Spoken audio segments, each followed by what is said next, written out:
gracias. Buenas tardes. Bueno, como era una idea inspiradora, vamos a dividirlo como en puntos que sean de referencia y compartirles lo que trabajamos desde la Frontera Sur. La primera parte partiría de, y esto se los dejamos a su reflexión, de la securitización de las fronteras es directamente proporcional a las políticas de control, detención y deportación de niñez migrante. ¿Qué es esto? ¿Con qué se come o cómo lo trabajamos? Nosotras, desde el Fray Matías de Córdoba, vemos en un primer punto las causas por las cuales la niñez migrante transita, vive y elige muchas veces México como su país de destino. Se ha hablado en muchos casos de las diferentes violencias, pero nosotras queremos destacar la violencia por motivos económicos, ya que en el tema migratorio y sobre todo en el de la niñez se hace referencia a las razones económicas como si fuera algo más o de menor peso. ¿A qué nos referimos con la violencia económica? Por ejemplo, a todos los megaproyectos que directamente o indirectamente generan el desplazamiento y la salida de estos niños, niñas y adolescentes y poco se pone atención. Hablamos también de los modelos de desarrollo que existen o que no existen en las zonas de donde provienen y las diferentes exclusiones a las que son sujetas o sujetos estos niños, niñas y adolescentes. Hablamos también de la falta del Estado de Derecho de los países de donde provienen y también del abandono a todos los niveles. Esto se traduce también en el contexto de las fronteras, que sería el siguiente punto. Estas fronteras, en el caso de la frontera sur, podría ser la mexicana, pero también podría ser la española, la de Estados Unidos, y tiene que ver con los estándares de protección que deberían de existir dentro de ellas y que se está haciendo un gran trabajo sobre ello, es decir, humanizarlas. Las fronteras parecen una especie de limbo, de espacio en donde no se sabe qué pasa con las personas, qué derechos, qué autoridades son las que intervienen, qué responsabilidades corresponden a un Estado y otro. En el caso concreto de la frontera sur, hablamos de la militarización y de la securitización. ¿Qué es esto? Todos los programas, políticas que se han desarrollado en base a la idea de seguridad para el desarrollo y desarrollo para la seguridad. En la frontera sur concretamente tiene que ver con la presencia de diversos cuerpos de seguridad pública, de la Armada, Armada, Marina y el Ejército, y de forma coordinada con los agentes del Instituto Nacional de Migración, donde se cuentan con oficiales de protección a la infancia, que son también a su vez agentes del Instituto Nacional de Migración.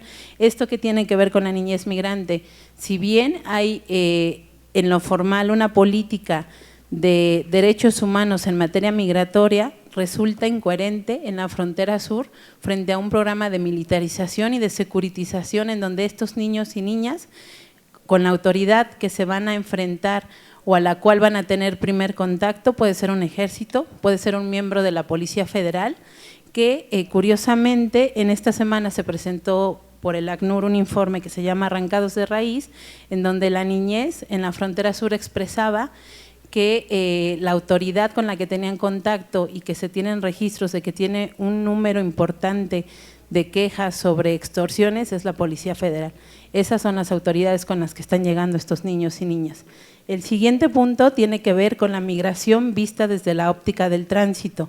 Esto quiere decir que solamente se toman medidas a corto plazo, se objetiviza o cosifica la niñez, ya que la justificación de los estados es que se les detiene para protegerles, es decir, se utilizan eufemismos, se les detiene en estaciones migratorias diciendo que se les aloja o en módulos del DIF que están dentro de estas estaciones migratorias, con lo cual en términos reales viene siendo lo mismo. Esto se traduce a su vez en violaciones a derechos humanos.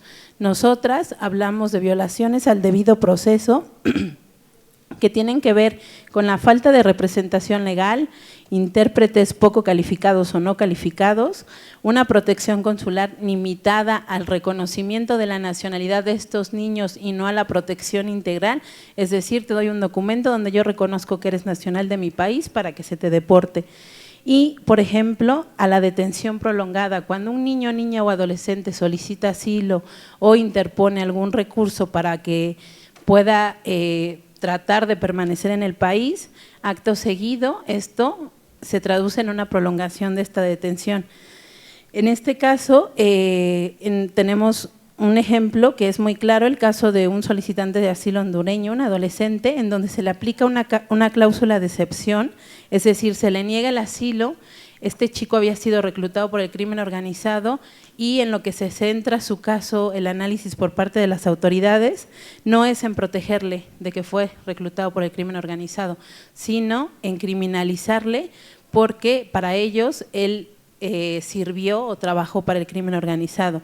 En este estudio que les hablo del ACNUR fue que a pesar de que se reconoce la situación de los países de origen, lastimosamente se contradice con los 15 niños, niñas y adolescentes que México reconoció como solicitantes de asilo en el 2013.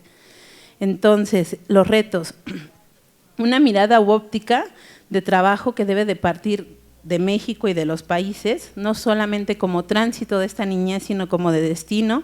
Esto se traduce en generar opciones de vida, en medidas alternativas a la detención, participación de los niños, niñas y adolescentes en los procesos y las coherencias de la política pública, que la migratoria debe de reflejarse en la de seguridad humana, no así seguridad nacional. Y finalmente cerraríamos con que la privación de la libertad no es bajo ningún concepto una medida de protección integral a la niñez migrante, atendiendo al interés superior de la niñez. Esto es un fragmento de la Opinión Consultiva 21, bueno, que les invitamos a leerlo. Gracias.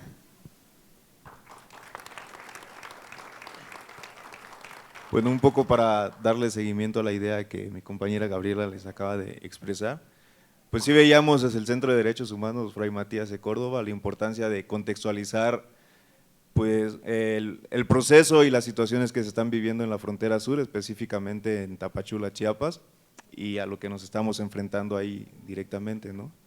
Hemos detectado que si bien un tema que ha cobrado mucha importancia en los últimos años es el tema de la niñez migrante y sobre todo no acompañada, pero hemos detectado en la ciudad que hay otros grupos a los cuales voltear a ver también, ¿no? Grupos de niños y niñas que están en condición de calle, los migrantes, niños y niñas migrantes que llegan a establecerse a la ciudad por diversas razones, ya sea con familiares o solos. Están el grupo de los chicleritos, les llama, son niños y niñas que están en la calle vendiendo dulces, chicles.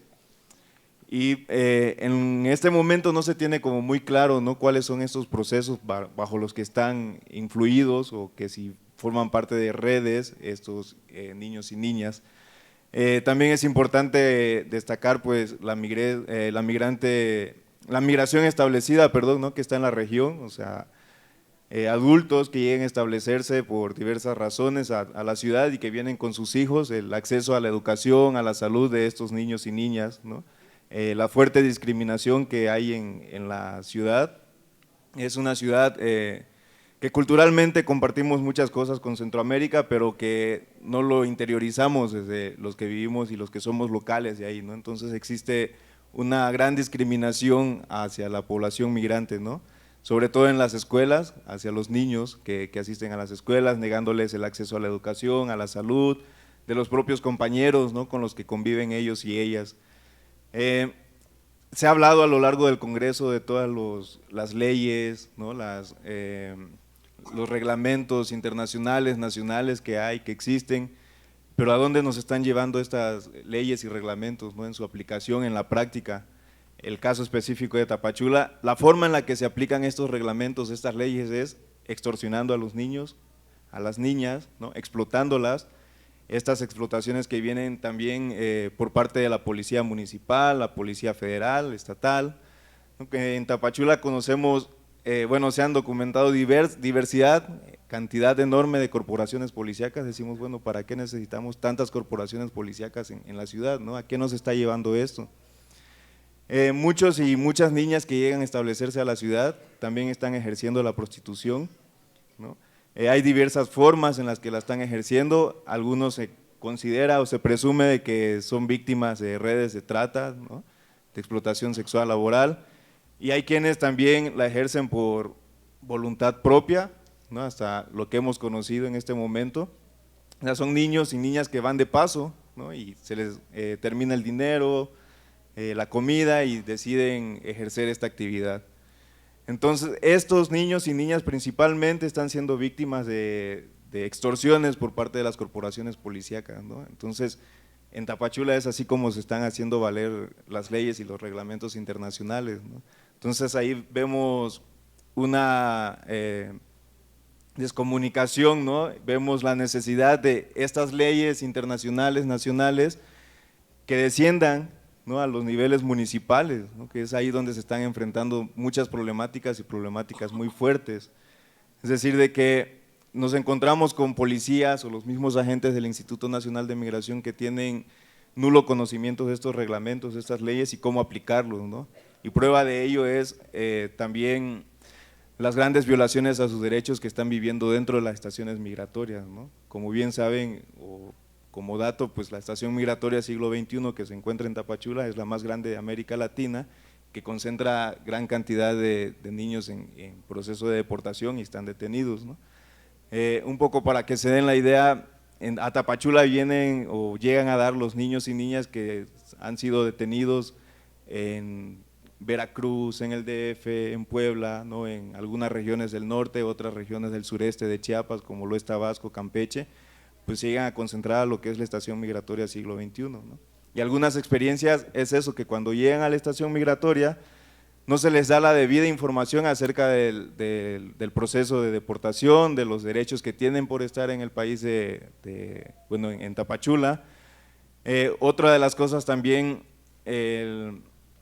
la falta de interés de las mismas instituciones, de las mismas corporaciones policíacas, del mismo Instituto Nacional de Migración, y la falta de educación hasta cierto punto, ¿no? Es decir, también hay poblaciones que vienen de Guatemala, de zonas indígenas, y al momento de ser detenidas y ingresar a la estación migratoria, no cuentan con un traductor, una traductora que les ayude o les explique el proceso por el que tienen que pasar, ¿no? Entonces, es una serie de problemáticas, de violaciones a los derechos humanos, y que hasta el momento las autoridades no se han mostrado abiertas, ¿no?, al diálogo, a la charla con las organizaciones que trabajamos, que hacemos trabajo de base en Tapachula, y eso se nos ha dificultado, ¿no?, para poder charlar, colaborar con estas organizaciones, con esas corporaciones policíacas, con el Instituto Nacional de Migración. Entonces esto entorpece hasta cierto punto el trabajo que nosotros hacemos, ¿no?, porque si tenemos el acceso a la estación migratoria, platicamos con las poblaciones, pero nosotros les damos una información acerca de los derechos y los oficiales les dan otra información, ¿no?, lo cual muchas de las veces las personas que están detenidas o alojadas, como ellos les llaman, pues desisten de los diferentes procesos a los que quieren acceder, ¿no? Gracias.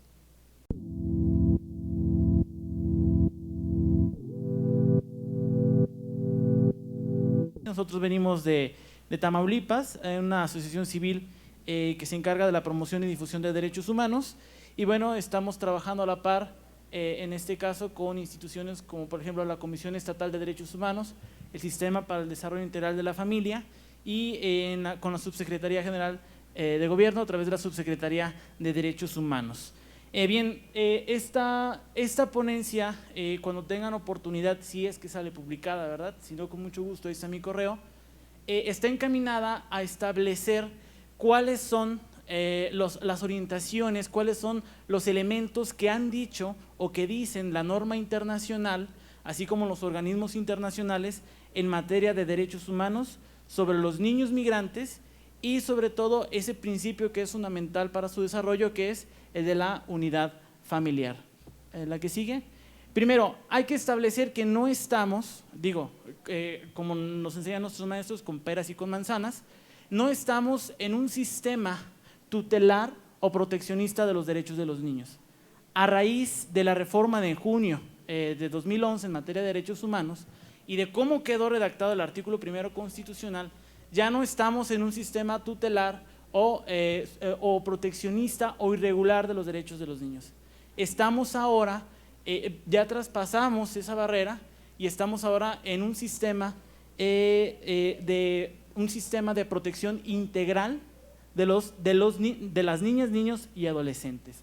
Esta concepción tutelar, aquí lo que importa para los niños, niñas y adolescentes migrantes es que las autoridades tienen amplias facultades para resolver asuntos relacionados con ellos, ¿sí? O sea, hay que tener muy en cuenta estos elementos, pero aquí en esta la autoridad tiene amplias facultades para poder decidir sobre la situación de un niño. La que sigue.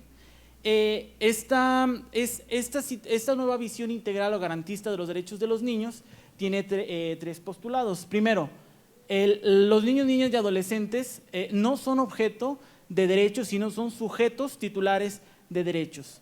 El Estado tiene la obligación de garantizar que las niñas, niños y adolescentes puedan ejercer plena y efectivamente sus derechos. Como tercer elemento, ahora se le imponen límites a la autoridad respecto a las facultades que tiene con relación de niñas, niños y adolescentes. ¿La que sigue? Bien, esta doctrina está tomada de este señor, un jurista muy importante, es Miguel O'Donnell.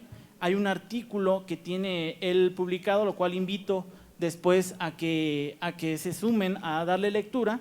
Se llama La doctrina de la protección integral y las normas jurídicas vigentes en relación a la familia, ¿sí? Son los tres elementos que comenté anteriormente.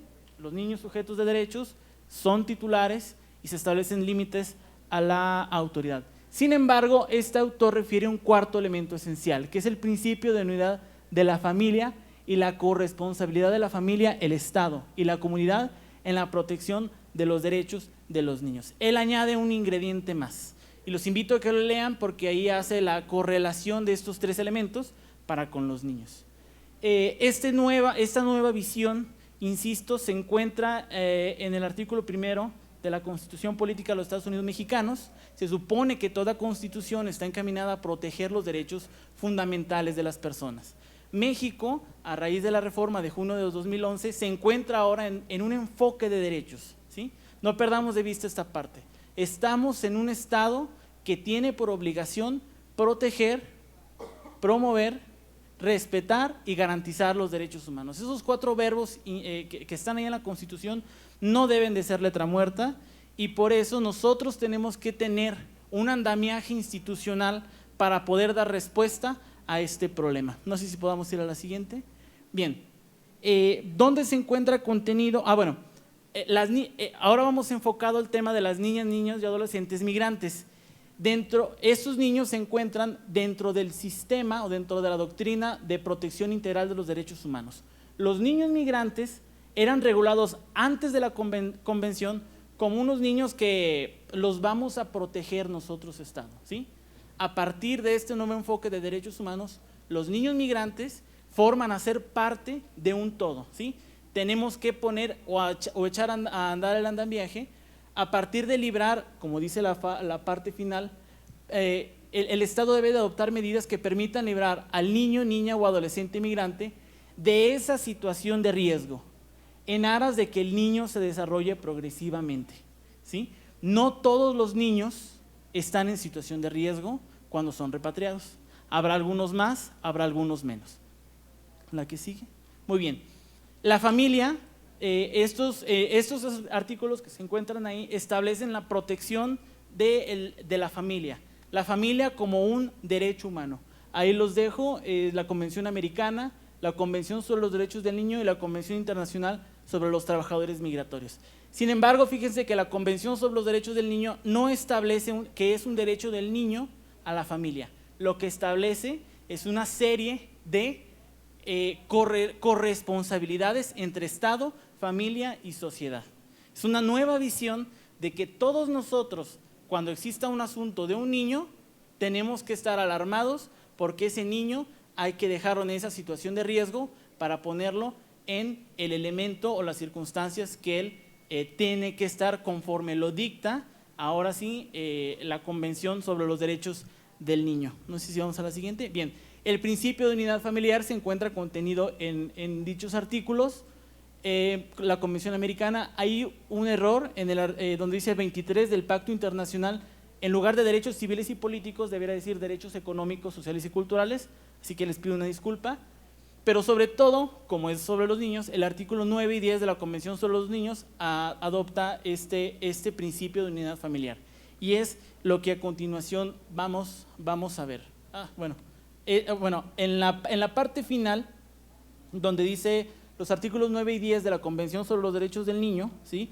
Si me ayudan ahí en la lectura, debemos de recordar que los niños deben de estar en ciertos elementos característicos, ¿sí? Tiene que estar en su hogar, tiene que tener comida, alimento, vestido, ¿sí? Pero cuando se trata de niños migrantes, si no tiene estos elementos, el Estado tiene que entrar para poder solucionar esos problemas de carencia que tienen los niños. Ahora, cuando existe, esto lo dice la Corte Interamericana en la última opinión consultiva, que fue dada el 19 de agosto del 2014, les invito a que visiten a la Corte Interamericana, ahí en línea está esta opinión consultiva. Dice que el conflicto verdadero está entre la facultad del Estado de implementar su propia política migratoria para alcanzar los fines legítimos de procurar el bienestar general. ¿Se entiende? Por otra parte, está también el derecho de la niña o niño o adolescente a la protección de la familia y en la medida posible el disfrute de la vida familiar, manteniéndola siempre unida. Por lo tanto, es necesario evaluar que la medida que tome el Estado cuando va a separar a los niños o los adolescentes de sus padres, esté prevista primero en ley, cumpla con los requisitos de idoneidad, necesidad y proporcionalidad, a lo que se le llama en términos jurídicos el test de proporcionalidad, y luego recomienda a cualquier órgano administrativo o judicial que deba decidir acerca de la separación familiar por expulsión motivada por la condición migratoria de uno o ambos progenitores, debe emplear este test, evaluar las circunstancias, particularidades del caso para saber si el niño al momento de ser deportado va a sufrir consideraciones menores de las que está sufriendo en el estado en que se le deporta, y sobre todo escuchar la opinión de niñas, niños y adolescentes a fin de determinar el impacto que tendrá dicha expulsión en el estado del cual es origen o del cual se le va a deportar. Estos elementos están contenidos tanto en la Convención sobre los Derechos del Niño, pero también ya lo toma o lo adoptan ciertos tribunales. La Corte Interamericana lo adoptó con esta última convención, con esta última opinión consultiva, y sobre todo, déjenme les comento, cuando tengan oportunidad, leer la sentencia 75-37 de la Corte Suprema de Justicia de Argentina. La Corte Suprema de Justicia de Argentina, en la causa legal 75-37, afirma que recepciona esta doctrina de la protección integral. Acuérdense, la doctrina estaba establecida por Miguel O'Donnell allá en un artículo que publicó por el 2011.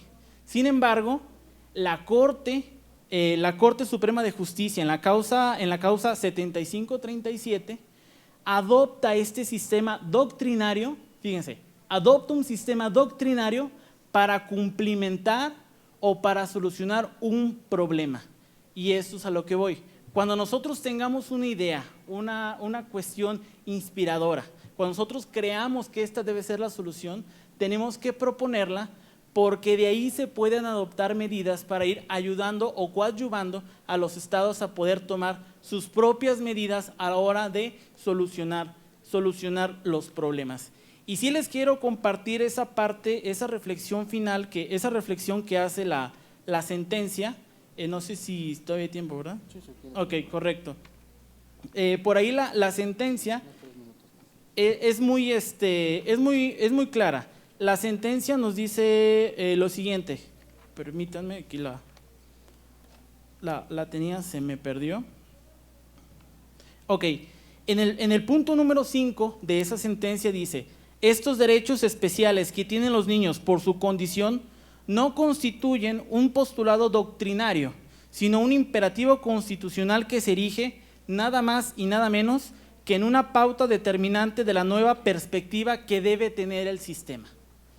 Así, por ejemplo, los menores que son privados de su libertad bajo calificaciones tales como dispuestos, internados o reeducados o sujetos a medidas cautelares, estas significaciones han dado lugar a que se les encierre en condiciones de similar rigurosidad que la aplicación de la ejecución de las penas impuestas a los adultos se les aplique a ellas, y que sea más dañino porque esto interrumpe su evolución.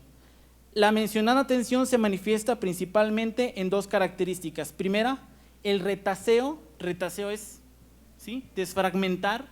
Imagínense una tela, la vamos a retasear, de los principios básicos y elementos que conforman el debido proceso y la subsistencia de la doctrina de la situación irregular.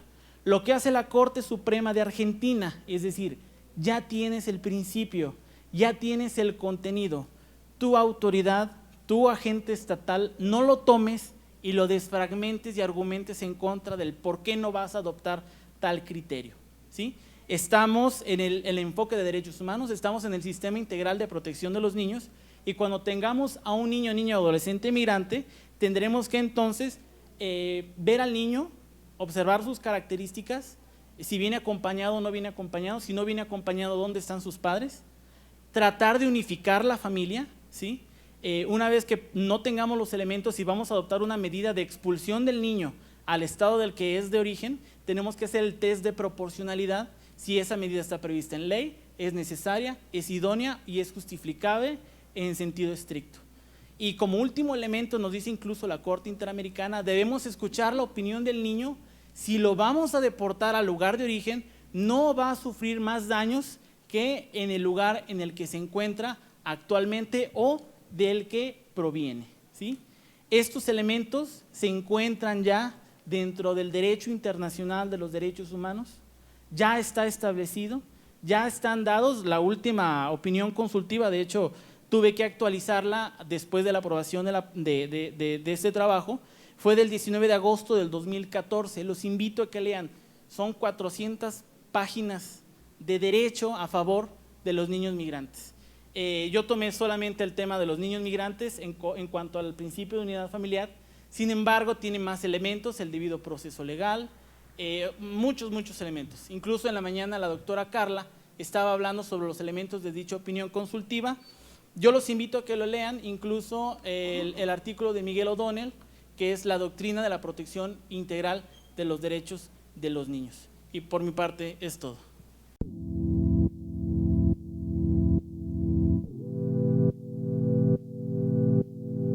Bueno, buenas tardes a todas y todos. Agradezco la invitación.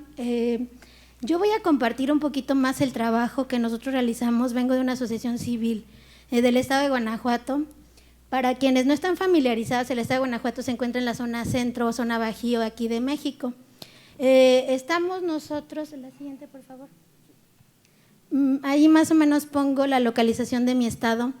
Guanajuato está situado actualmente como uno de los clústeres automotrices más importantes de América Latina.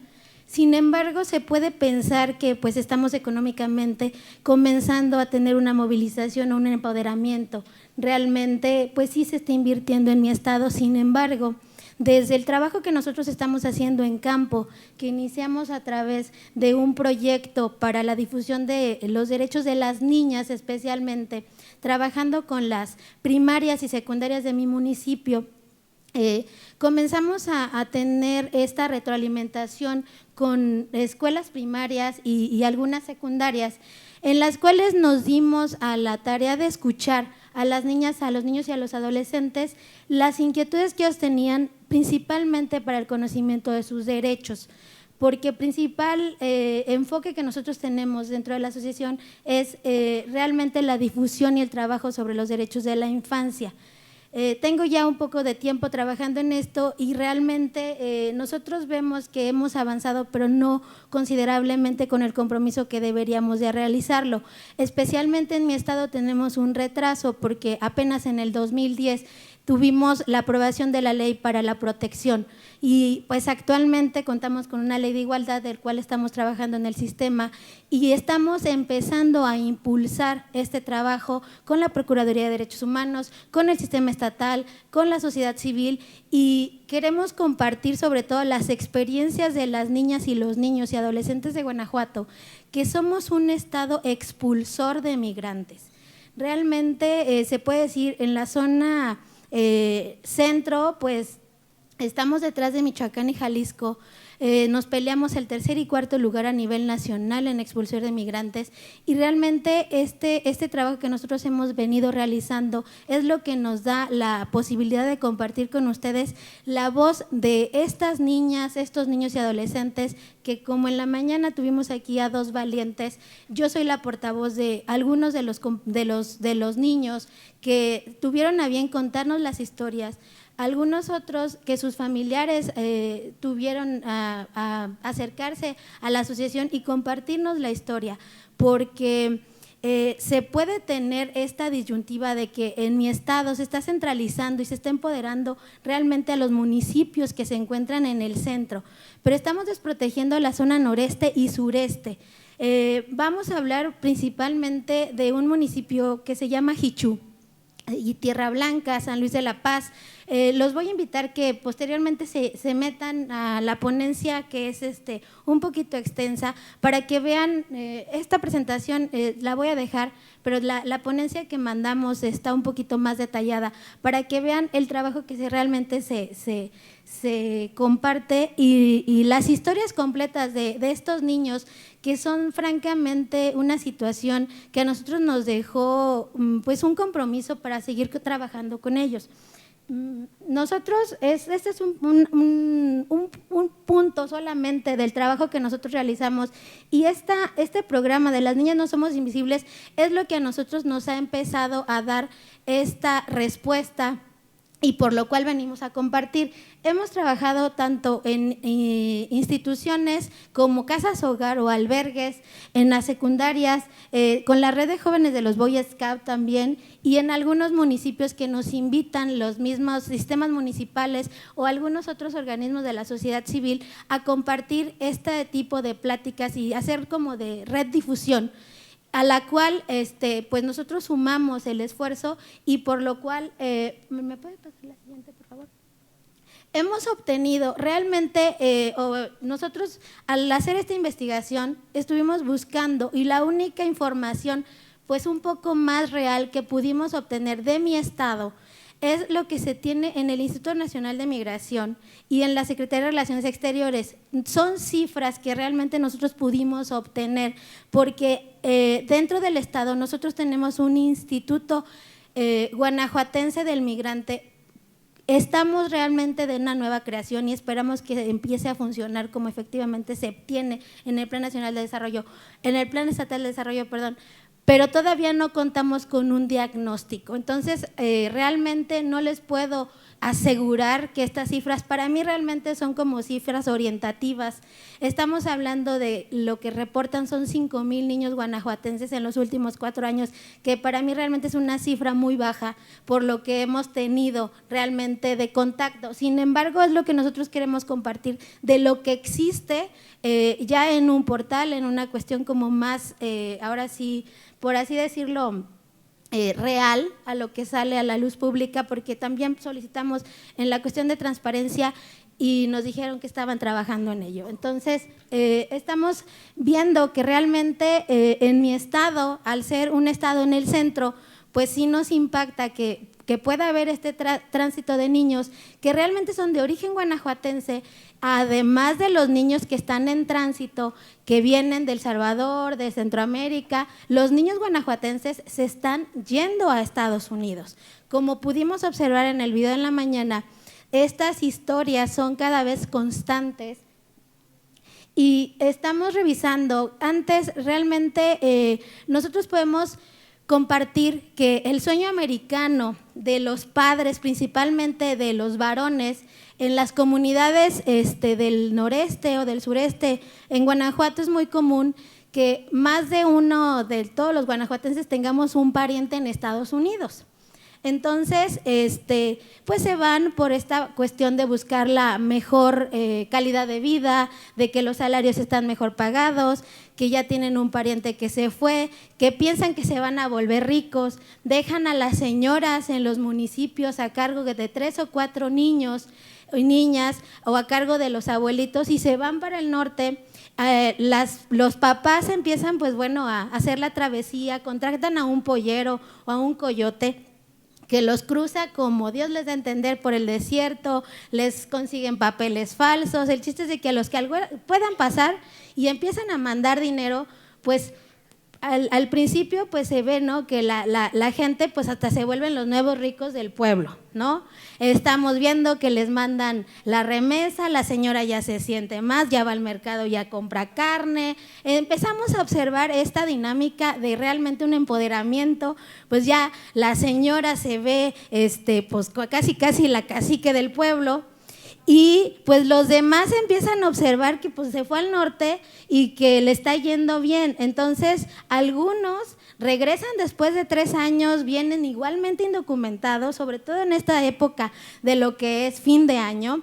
Llegan con su camioneta, pues llegan la travesía del bienvenido paisano y empiezan a contar las historias. Algunos realmente nos damos cuenta que han pasado las de Caín, pero pues cómo van a llegar al pueblo a decir que les fue mal, ¿no? Entonces llegan, tratan como de captar a otros y los niños van aprendiendo esta situación. Pues mi papá se fue hace 2 años, regresó con $, y cuando vamos a las escuelas y estamos platicando con los chavitos de 5º y 6º grado y les hacemos preguntas así de que, bueno, ¿y ustedes qué piensan hacer después de terminar la primaria? No, pues empiezan a darnos ahora sí como que la respuesta lógica para la zona urbana que nosotros hemos tenido la oportunidad es, pues voy a seguir la secundaria, pero si me puedes pasar, traigo algunos, no más, traigo algunos de al último, ahorita me regreso, pero quiero que vean los testimonios, aquí, ahí. Estos son algunos de los testimonios que trajimos de una primaria de San Luis de la Paz, que es un municipio en el noreste. Y yo les preguntaba a los niños directamente, bueno, ¿cuáles son los sueños que ustedes tienen después de esta etapa de sus vidas? ¿Qué quieren estudiar? Traigo algunos que aquí principalmente dice, Carlos, de 11 años, nos decía, yo me voy a salir de estudiar para irme al campo a trabajar la tierra y ayudarle a mi mamá con la cosecha, porque mi abuelo está viejito y no puede solo. Este niño, Carlos, su papá se fue al norte y hace 5 años que no regresaba.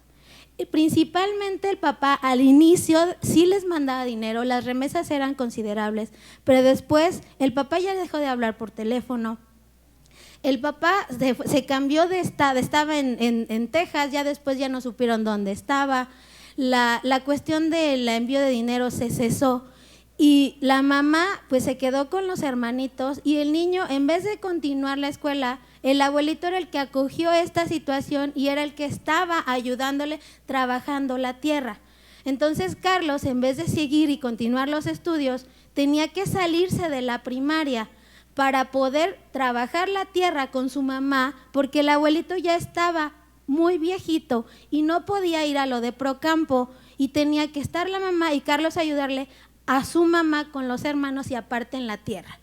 Otra de las historias que tenemos es, por ejemplo, María, de 12 años, dice, yo quiero seguir la telesecundaria, pero mi papá ya no manda dinero como antes, y dice mi mamá que si mi hermano también tiene que estudiar, si me dan ayuda en la presidencia para ver si puedo seguir la escuela, si no me quedo en la casa a ayudarle a mi mamá.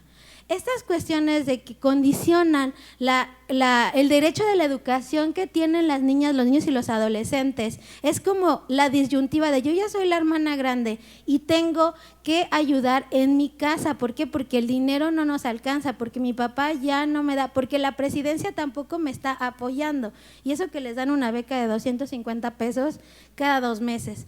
Entonces, imagínense, si la presidencia ya no les da ese recurso, si el papá ya no les manda dinero, pues la niña también tendrá que salirse de la escuela, aun y cuando ella quiera seguir estudiando. Tenemos, por ejemplo, otro de José Miguel, dice, yo quiero irme para el otro lado con mi papá para trabajar y ayudarle a trabajar para que se venga pronto, porque mi mamá, yo y mis hermanos lo queremos ver y no ha venido desde que yo tenía 7 años y nos manda cosas, pero yo quiero verlo. Esta cuestión de yo quiero verlo, lo extraño, hay muchos niños, niñas y adolescentes que realmente no conocen a sus padres, solamente los conocen por fotografía, ¿Por qué? Porque vinieron los señores o se fueron cuando tenían 2 años, los niños ya tienen 6, 7, 10, 12, les hablan, les mandan fotos, a veces les mandan cosas con gente que, o mandan por ellos. Traigo una historia muy, pues que a mí realmente me impactó mucho cuando yo la escuché y la quiero compartir con ustedes si me permiten.